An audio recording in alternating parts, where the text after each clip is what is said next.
Saudara-saudara yang dikasihi oleh Tuhan kita Yesus Kristus, pada saat ini kita akan membaca dan merenungkan sabda firman Tuhan.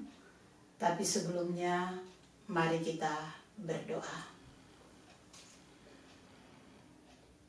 Bapa di dalam surga, kami bersyukur kepadamu karena pada hari Minggu ini kami boleh beribadah, memuji dan memuliakan akan kebesaran nama-Mu, dan kami akan mendengarkan sabda firman-Mu.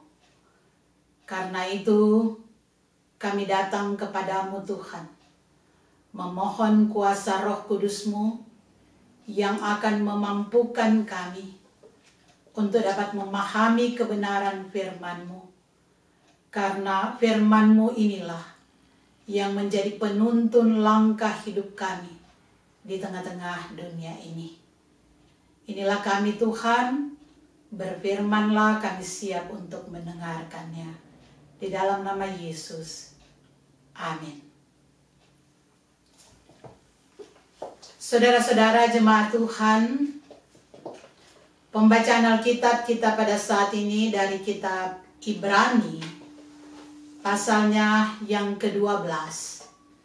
Ibrani, pasalnya yang ke-12, ayat 1 sampai ayatnya yang ketiga. Ibrani 12 ayat 1 sampai 3 bunyinya demikian. Karena kita mempunyai banyak saksi, bagaikan awan yang mengelilingi kita, marilah kita menanggalkan semua beban dan dosa yang begitu merintangi kita, dan berlomba dengan tekun dalam perlombaan yang diwajibkan bagi kita. Marilah kita melakukannya dengan mata yang tertuju kepada Yesus yang memimpin kita dalam iman dan yang membawa iman kita itu kepada kesempurnaan, yang dengan mengabaikan kehinaan tekun memikul salib, ganti sukacita yang disediakan bagi Dia yang sekarang duduk di sebelah kanan tahta Allah. Ingatlah selalu akan Dia yang tekun menanggung bantahan yang sehebat itu terhadap dirinya dari pihak orang-orang berdosa, supaya jangan kamu menjadi lemah dan putus asa. Sampai di sana pembacaan Alkitab kita pada saat ini. Terpujilah Kristus. Saudara-saudara jemaat yang dikasihi oleh Tuhan, saya memberikan tema untuk pembacaan kita pada saat ini, yaitu iman dan ketaatan. Kalau kita lihat di dalam kitab Ibrani, maka kitab ini adalah kitab yang di dalamnya banyak sekali membahas tentang iman. Iman dalam bahasa Ibrani artinya ha'emin, yang berarti mengamini. Jadi iman berarti mengamini. Di dalam perjanjian lama, saudara-saudara, iman itu berarti mempercayai semua pernyataan-pernyataan Allah sebagai satu kebenaran. Iman itu menunjuk kepada sikap yang benar terhadap Allah.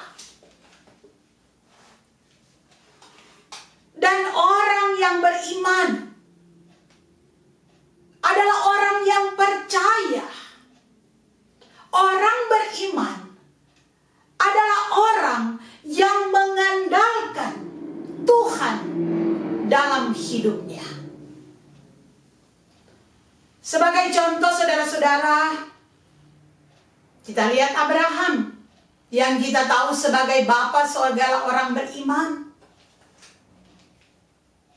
Seluruh kehidupan Abraham membuktikan bahwa dia sungguh-sungguh percaya kepada Allah. Kita lihat bagaimana ketika Allah menyuruh dia untuk meninggalkan tempatnya, dia pergi, dia tidak tahu mau kemana, tetapi dia mengikut saja apa kata Tuhan. Dan ketika dia menyerahkan anaknya Ishak, itu semua karena iman.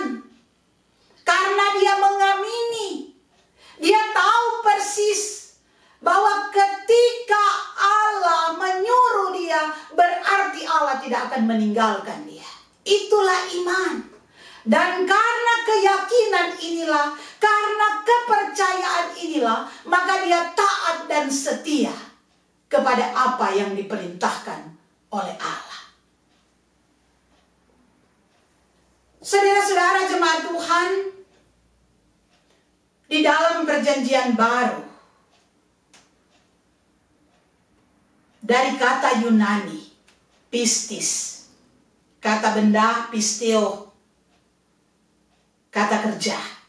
Di mana iman ini saudara-saudara di dalam perjanjian baru, itu dilihat dari bagaimana karya penyelamatan Allah dalam Kristus Yesus.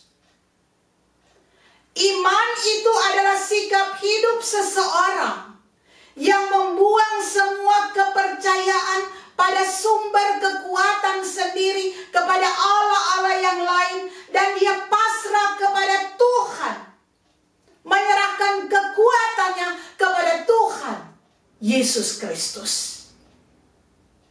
Itulah iman. Saudara-saudara jemaat Tuhan, itulah sebabnya di dalam pembacaan kita tadi menasehatkan kepada umat Tuhan untuk berpegang teguh kepada iman dan kesetiaan kepada Yesus Kristus.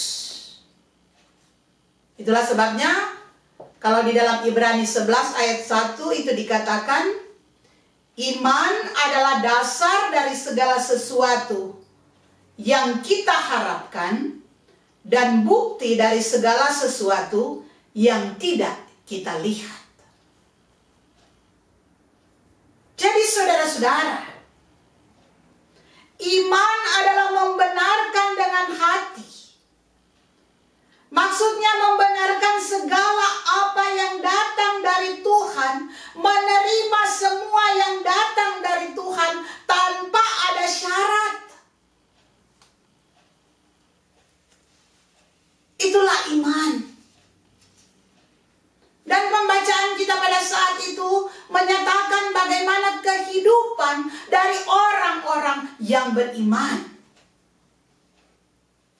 Ayat 1 tadi katakan harus menanggalkan dosa. Mengapa harus menanggalkan dosa? Karena dosa itu akan menyebabkan dosa-dosa yang lain. Dan penulis juga menyatakan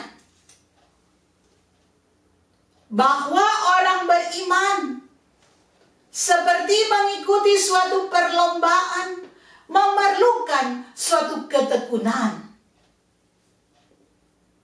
Dalam arti saudara-saudara, beriman kepada Yesus Kristus dibutuhkan suatu kesabaran, dibutuhkan suatu kegigihan untuk terus-menerus mencoba mencapai tujuan, sekalipun menghadapi banyak kesukaran, banyak tantangan-tantangan, tetapi tetap maju terus di dalam iman kepada Yesus, karena yakin akan kekuatan Tuhan. Saudara-saudara, kalau pasal 11 di situ dipaparkan tentang iman dan saksi-saksi iman. Orang-orang yang berhasil memenangkan pertandingan iman.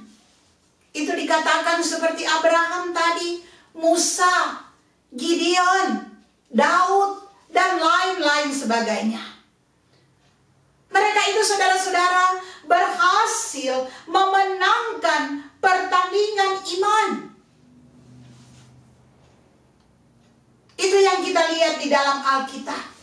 Mereka berhasil karena benar-benar mereka beriman kepada Tuhan. Itulah sebabnya saudara-saudara, di sini mau menyatakan bahwa pertandingan dalam bacaan kita identik dengan tantangan-tantangan atau masalah-masalah yang dihadapi. Dengan perjuangan, kita harus menghadapi semuanya. Jadi hidup ini dikatakan seperti suatu pertandingan mencapai tujuan. Pasti saudara-saudara di dalam pertandingan itu ada tantangan yang dihadapi ketika bertanding. Mau menghadapi lawan, berusaha untuk mengalahkan lawan. Nah saudara-saudara, lawan kita di dalam iman kepada Yesus Kristus adalah kuasa-kuasa iblis. Kuasa-kuasa kegelapan yang mencoba untuk mengganggu kehidupan dari orang-orang yang beriman. Karena itu, bagaimana kita menghadapi lawan-lawan kita, yaitu kuasa-kuasa iblis itu? Ayat 2 dan 3 tadi katakan saudara-saudara, mata tetap dalam pandangan yang tertuju kepada Yesus yang memimpin. Maksudnya saudara-saudara di sini mau dikatakan, kita harus selalu fokus kepada Tuhan. Seorang olahragawan, jika dia tidak fokus kepada pertandingan, jika dia menoleh ke kiri dan ke kanan, jika dia berpikir macam-macam, tidak konsentrasi dengan apa yang dia lakukan, itu semua melemahkan perjuangannya. Begitupun juga saudara-saudara di dalam perlombaan iman. Jika kita tidak fokus kepada Tuhan, jika kita berpikir ini dan itu tentang Tuhan, pasti iman kita mampu untuk dikalahkan.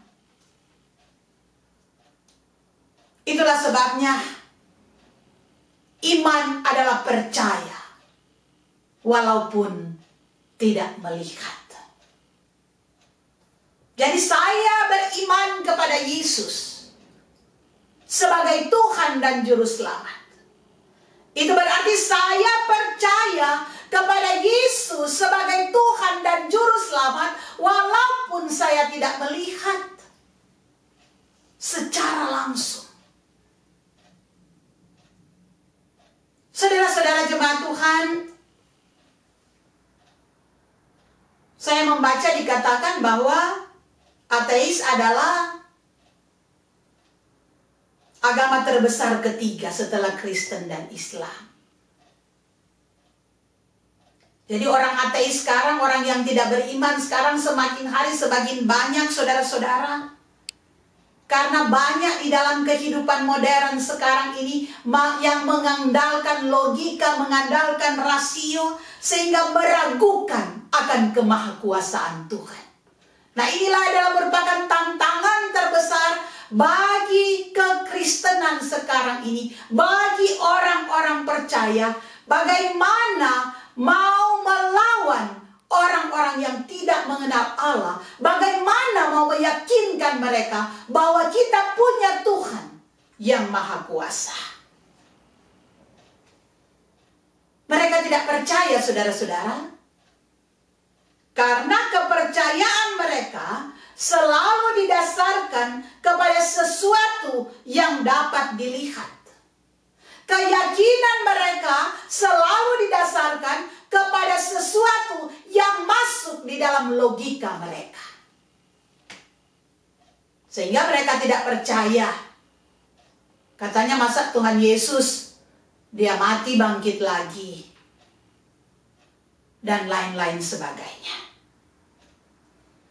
Tetapi saudara-saudara, mau dikatakan kepada kita, tantangan-tantangan apapun yang kita alami di dalam kehidupan ini, banyak sekali hal-hal yang mau mencoba untuk mengganggu iman kita agar kita menjadi ragu-ragu terhadap Tuhan. Karena itu diingatkan kepada kita agar supaya kita beriman kepada Yesus Kristus di dalam ketaatan, dalam kesetiaan hanya kepada Tuhan. Itu yang mau diingatkan kepada kita, saudara-saudara. Apalagi di zaman-zaman sekarang ini, teknologi semakin canggih. Dituntut kepada kita untuk tetap kuat. Bagaimana agar supaya iman kita tetap kuat? Tentunya, ketika kita menjadi orang beriman, kita bukan hanya mengatakan saya orang beriman. Tetapi iman itu tidak diikuti dengan ketaatan kepada Tuhan yang kita imani. Ketika kita beriman, saudara-saudara, kita harus taat dan setia kepadanya. Salah satu wujud dari ketaatan kita kepada Tuhan adalah tetap mendekatkan diri kepada Tuhan, tetap membaca firman Tuhan, tetap beribadah kepada Tuhan, walaupun situasi dan kondisi tidak memungkinkan seperti ini untuk berkumpul. Itu adalah merupakan wujud daripada iman kita. Ketika kita beriman kepada Tuhan, kita tetap mempunyai kerinduan dan kerinduan mendengarkan firman Tuhan. Karena inilah yang akan terus memberikan kekuatan kepada kita menghadapi godaan-godaan zaman sekarang ini. Karena itu saudara-saudara, biarlah iman kita kepada Yesus Kristus yang kita percayai telah mengorbankan dirinya untuk kita demi menyelamatkan kita. Kita jawab itu semua di dalam sikap hidup kita sebagai anak-anak Tuhan yang selalu taat dan setia kepada Tuhan. Ketika kita mendengarkan firman Tuhan, saudara-saudara, maka disitulah kita mengetahui, disitulah kita memahami hal-hal apa yang harus kita lakukan sebagai orang beriman yang taat. Disinilah kita mendapatkan petunjuk-petunjuk. Biarlah kita melakukan petunjuk-petunjuk firman Tuhan ini dalam kehidupan kita sehari-hari, baik dan secara pribadi, di dalam kehidupan rumah tangga, di dalam pekerjaan kita, dimanapun kita pergi dan berada. Kita boleh mengambil contoh seperti di dalam firman Tuhan, seperti Abraham, Musa yang selalu taat. Itu yang diharapkan, agar supaya iman kita tidak mati, iman kita tetap bertumbuh, iman kita tetap disiram dan disiram agar supaya bertumbuh. Biar kita katakan kita orang beriman kalau sudah kena siram. Contoh saja tanaman, saudara-saudara, biar tanaman itu subur kalau sudah tidak disiram lagi, maka lama-kelamaan dia akan mati. Begitu juga dengan kehidupan kita. Walaupun mungkin mulanya kita sungguh sangat beriman, tetapi kalau firman Tuhan itu tidak menjumpai kita lagi, kita sibuk dengan kegiatan-kegiatan kita, maka lama-kelamaan, maka kita akan, iman kita menjadi mati. Karena itu saudara-saudara, biarlah kita tetap beriman kepada Tuhan Yesus Kristus dalam situasi dan kondisi saat ini. Dan kita akan terus hidup dalam ketaatan dan kesetiaan kepada Tuhan, yang adalah Tuhan dan Juru Selamat kita. Amin.